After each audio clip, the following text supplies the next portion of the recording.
So hello students, welcome back once again to the session of Organizational Development, the HR subject by Professor Rahul Mukherjee. So we are to remind you on module 2, chapter 2. So here we go with it.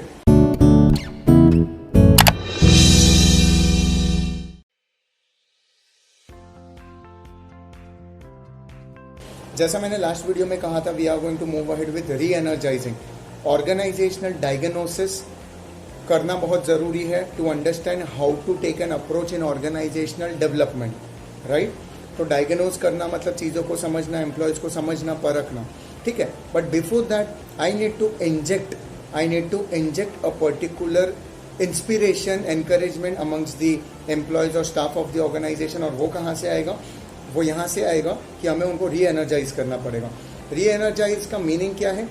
री energising our people और our staff means you need to have something done effectively for long-term relationships with them, motivating them, inspiring them to do the work for the company, making them feel that company is part and parcel of your life completely, and you need to work for it dedicatedly.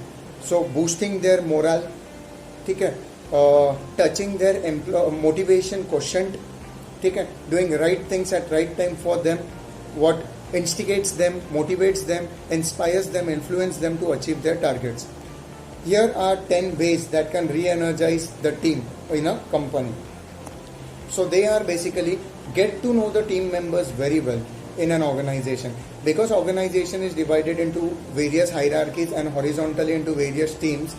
So it is very necessary and compulsory to understand the team members. वो चाहे group leader हो या team leader हो, उनके लिए समझना बहुत ज़रूरी है. Then comes encouraging continuous creativity. It comes out of innovation.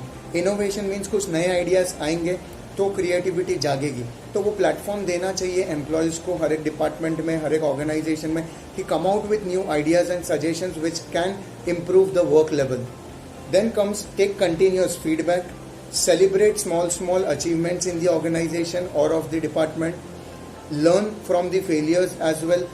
Learn from the experiences, learn on daily basis, and make everyone learn through that experience in the team.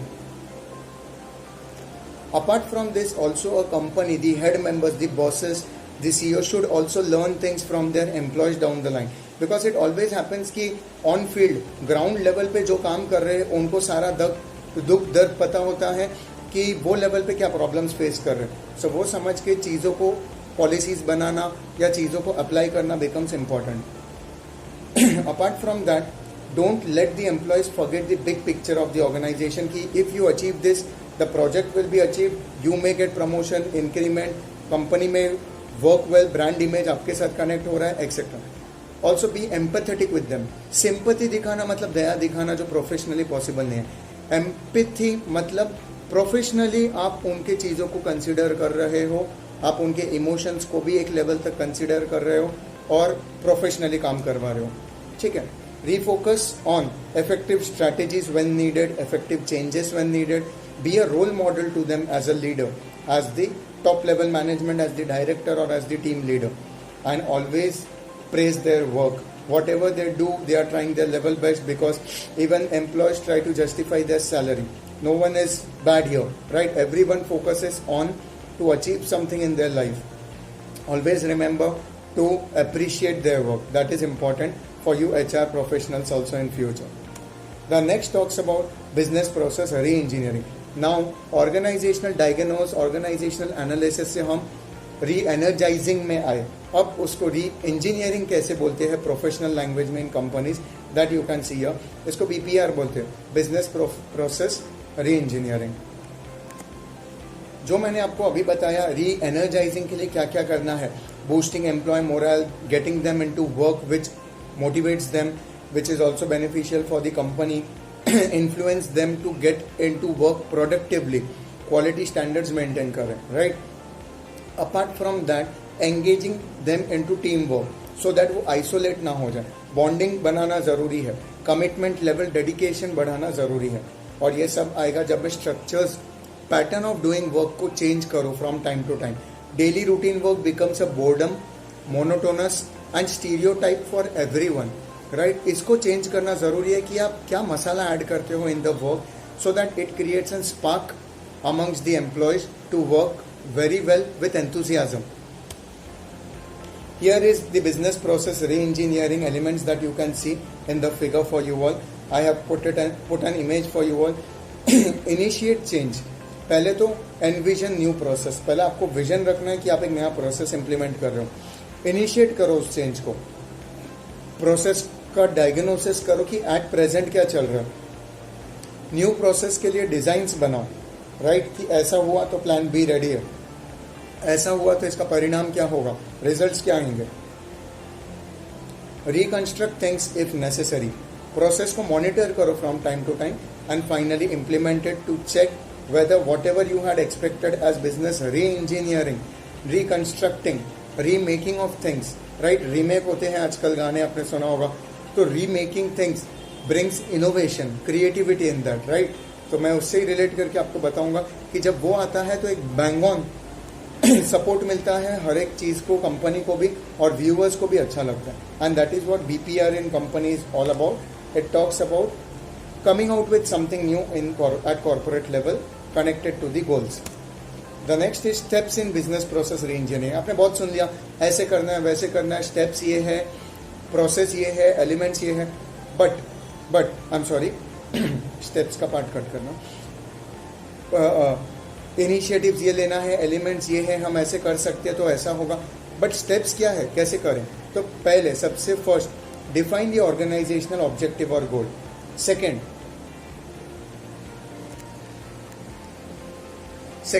identify what customer actually wants and as per that make your employees ready for the same. Third, study the existing process. Very simple, right? The third step is अभी क्या चल रहा है customer requirement के हिसाब से वो समझो. Next is formulate a redesign plan and try to implement it. And then monitor it from time to time, check whether the results are touching the expected parameters or expected benchmark, and there is where you somewhere follow the proper step or process of business process re-engineering.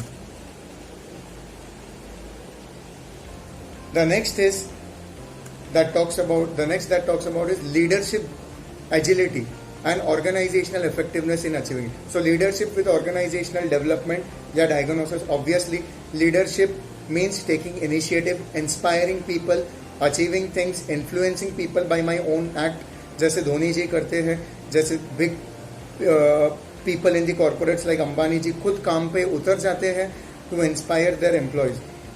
Enabling things easily, making things easy for the people to see कि आप भी कर सकते हो. Energizing and making people adaptable to the work culture. The next is bringing an organizational change.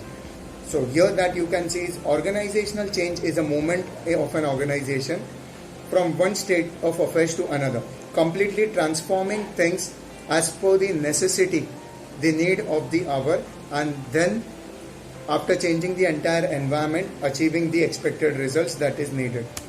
Last but not the least, the various steps that you will have to look after to achieve organizational change. So you can see in the figure I have named them number wise for you all. Define the future. ये बहुत ज़रूरी है कि आप जो organisational change implement कर रहे हो उसका फ्यूचर क्या है, आप उससे क्या एक्सपेक्ट कर रहे हो और क्या अचीव कर पाओगे और तभी का सिचुएशन कैसा होगा, वो ज़रूरी है. Assess the current state and readiness of people in the organization for the same, adaptable to the changing culture. Redesign a management plan. Obviously अगर हमने कुछ सोचा है तो हम उसके लिए प्लान डिज़ाइन करेंगे. इम्प्लीमेंट करो, स्टेबलाइज करो उस चीज़ को, सबको फॉलो करने बोलो, चीज़ों को कॉन्स्टेंटली कंसिस्टेंटली रन करना है तो उसके लिए भी हमें अरेंजमेंट्स करने होंगे. Evaluate the mid and long term results of the same, कि slight after a certain period क्या होगा एंड लॉन्ग टर्म रिजल्ट्स क्या होंगे. Finally this is how organizational change can be imbibed और achieve. So that's it from my side in module 2 chapter 2. That was about organizational analysis, re-engineering, the main part business process re-engineering and organizational change. Next chapter में हम इसका थोड़ा part continue करेंगे next video में और change agent as a major part सीखेंगे as the third chapter in module 2. Till then, watch this video. Just attempt the MCQs and check whether you can do it very well. ठीक है? Apart from that, look at the PPT content and do well. Stay tuned. I will meet you all in the next video with next chapter. All the best.